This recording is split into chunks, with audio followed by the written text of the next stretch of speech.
You're on Twilight, and it's been a busy news day, and we promised you quite a dense package today. I have just been joined by elite of the Ndian division. Before I introduce them, just note that natives of Ndian division in the southwest region have taken the commitment to bring back peace in all of their localities. The engagement was taken in Mundemba at the end of the first All Ndian Conference, and the elites recalled the days of calm before the storm, the insecurity that has lingered for over 5 years, hitting hard on all 9 subdivisions. Good evening, Chief Nasako. Gerald, you're a member of the organizing committee of the All Ndian Conference. Good evening, Bobena. Thanks for joining us. Good evening, Madam Go Grace Ewang. You are an Ndian elite. Yes, good evening. Thanks for joining us. Good evening, Kingsley Nanje Elangwe. You're the Secretary General of the All Ndian Conference. Thanks for taking off time to join us. Thank you. Good evening. It's a bold and laudable initiative, I must say. I'm going to pull your legs a little bit on this. We've had the major national dialogue. We've had the PM go down into the regions to discuss peace and hammer the need for the message of peace.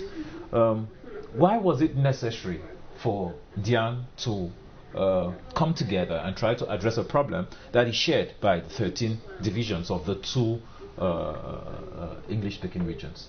You're free to complete each other.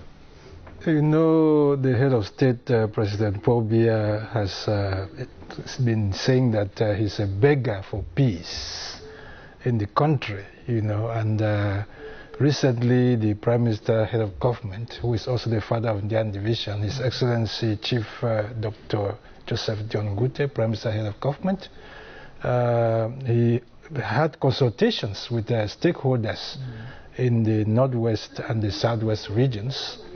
And we have to follow suit, you know. In fact, it's true, we have been preparing this All Ndian Conference since December, but which is the initiative of the youths. The youths have a certain forum which they call Ndian Thermometer, and we had to, you know, present, you know, their concerns to our father, the Prime Minister, head of government, who immediately encouraged us to hold the meeting, and he said that if we are holding it, we are not going to hold it as IDPs.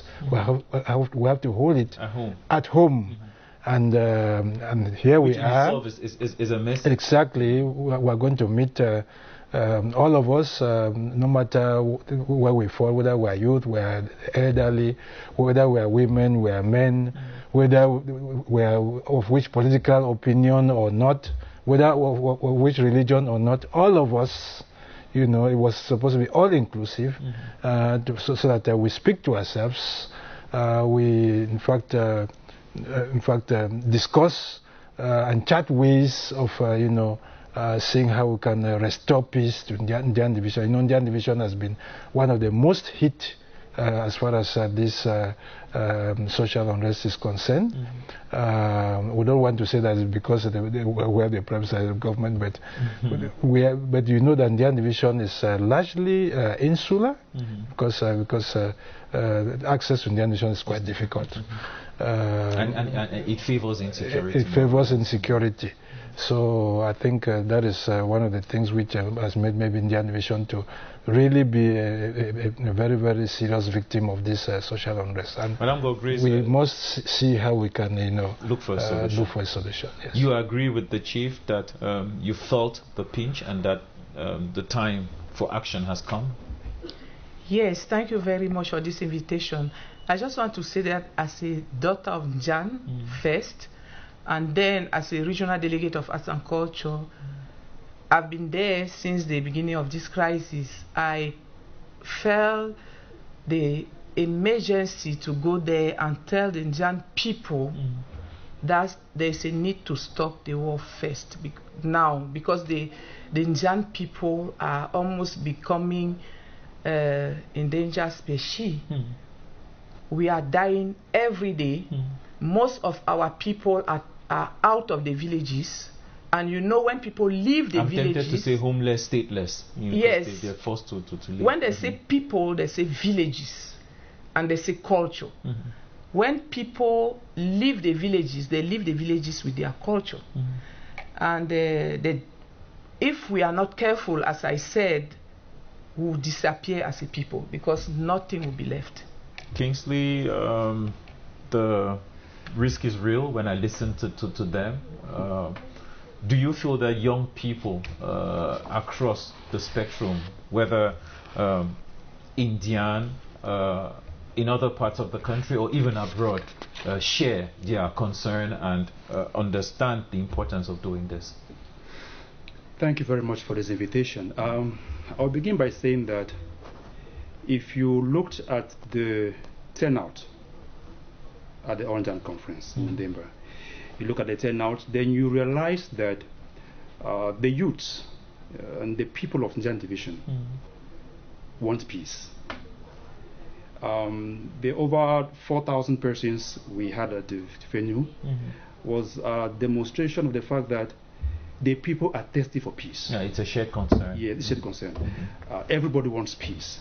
We began by inviting 25 delegates per tribe, 25 from each of the 12 tribes of the Nanje division. Okay. But to our dismay, our greatest surprise, we had more than 4,000 persons. Wow.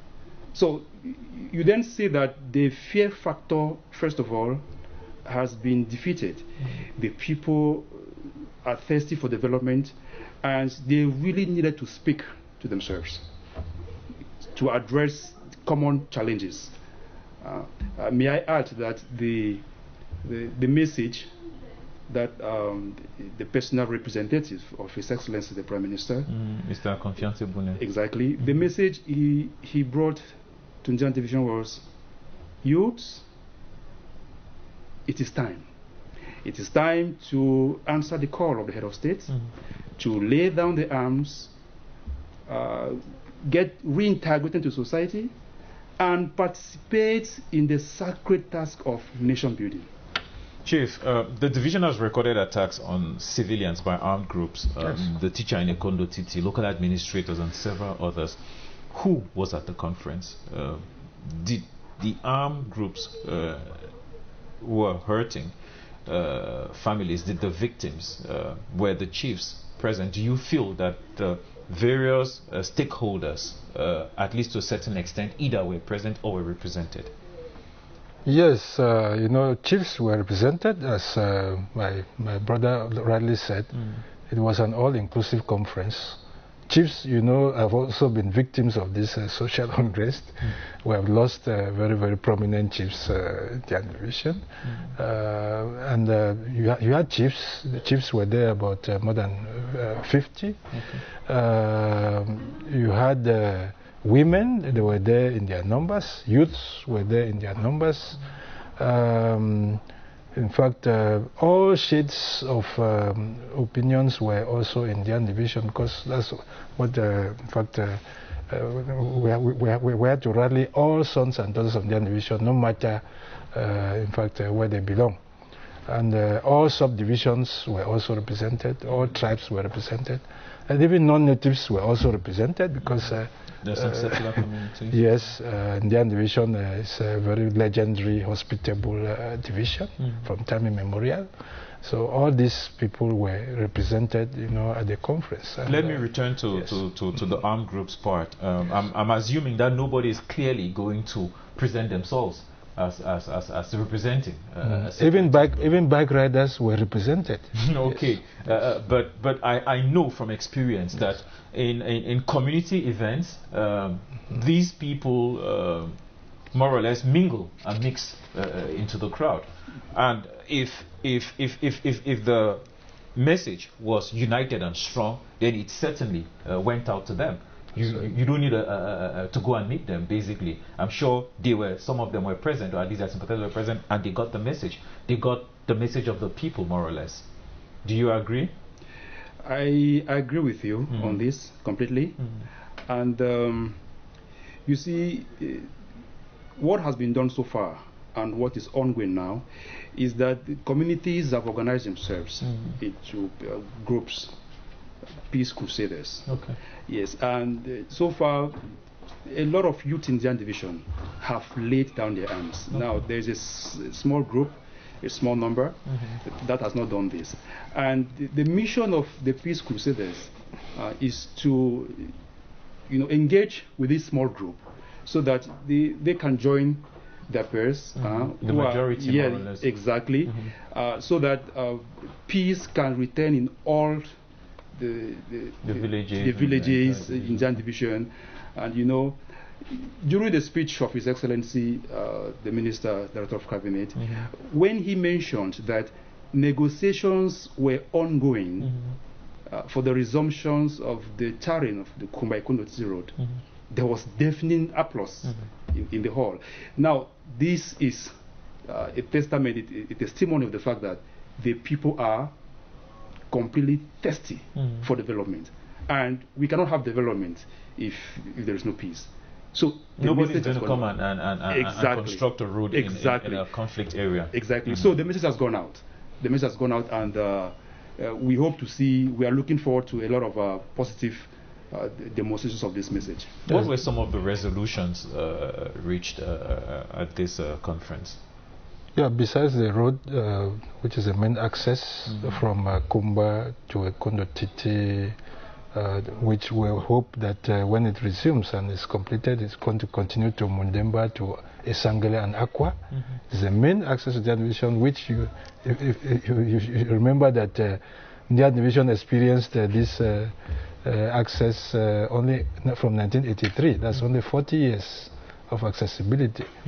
Yes, so the main resolutions, in fact, we also have the PAMOL and CDC, which are agro-industrial operation, in fact, activities which are operating in the Ndian division.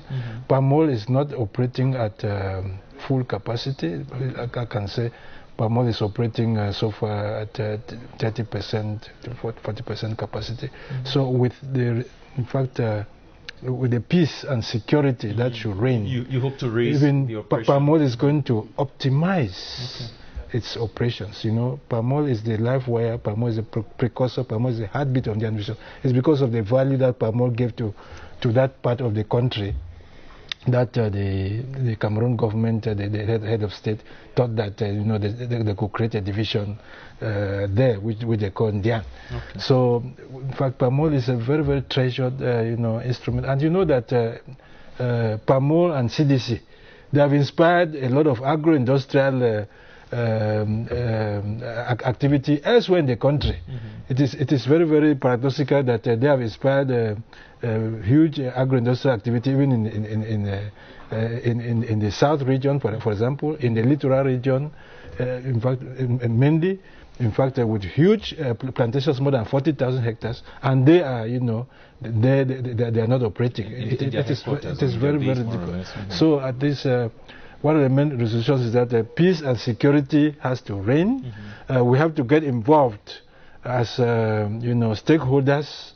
In fact, go right to the grassroots, continue this conversation with, people of the grassroots, so that the peace is restored fully in the Ndian division, and all the activities, in fact, a spirit of normalcy, is regained, and we operate as we were operating before. Madam Grace, what was your take home, more or less, from the conference? What did you go home with as a message or outcome? What I saw is that I saw people wanted to have peace. I saw the cultural groups. I saw people enjoying culture again. It means that people were ready to come together and enjoy what they usually had in their villages. So the good times, and they were saying, Madam, when again are you people coming with these festivals that we used to have? When in this crisis, when we propose, we say culture is the tool that can bring the people together before they can listen to what you say. Because the level of the crisis, if you observe, is that people don't even want to come and listen. People are running away. They are running away. So how do you even bring all these people who are all over? I don't want to even say in the bush or way, because you don't have any face. how do you bring these people together to even listen? It's through cultural activity. And in Mundemba, I saw people from all the corners coming to listen. Because there were cultural activities, because there were people, there were chiefs, everybody was so happy. So I think that I went there to say that culture has a lot to offer in terms of mobilization, sensitization, and mediation, because Kingsley, it's only through cultural Kingsley, activities. maybe we part with this. Time is against us. What do you feel the young people, did they embrace the message, the initiative, and do you feel that you guys are going to work towards achieving this return to normalcy? Before I answer the question, let me add something to what the Honorable Chief said on the resolutions. One of those resolutions also was that there was this firm, there was this determination, there was this pledge by the people to commit to peace. And most importantly, His Excellency the Prime Minister has created a special unit to oversee the implementation of these resolutions. So they are not going to end up in some drawer. Now, coming back to your question now, if you listen very carefully, you see the youth called for this conference. The youth wanted to have this discussion. They sent the message to the Prime Minister, they want to have this discussion. And the Prime Minister, ever mindful of the welfare of his people, answered positively and authorized the holding of this conference. From the enthusiasm that you found at the conference ground, the youths are ready, the youth embrace this message, and they are completely transformed into ambassadors of peace. My assumption is that they will take up the challenge to match action with words and make sure that peace actually reigns in that region. And who knows, it may just be a message and an example to the rest of the regions that are affected by insecurity, that the solution is within, and that together we can reverse what went wrong. We thank you for your example. We thank you for taking off time to come on set. Sadly, time is against me. Thank you very much. You see, one of the resolutions I can say is that caucuses were revived. The youths are going to continue in their forum. The women are going to continue in their forum. And even this All Ndian Conference is going to have a regular periodicity so that we see how we can evaluate what we have done, in fact, what we need to improve upon, and so forth. Yes, I think it's very important. Yes. Thank you. Good luck. Bye-bye. That's all we had time for on this edition of Twilight. Take the rendezvous again tomorrow. It was a pleasure. Thank you very much.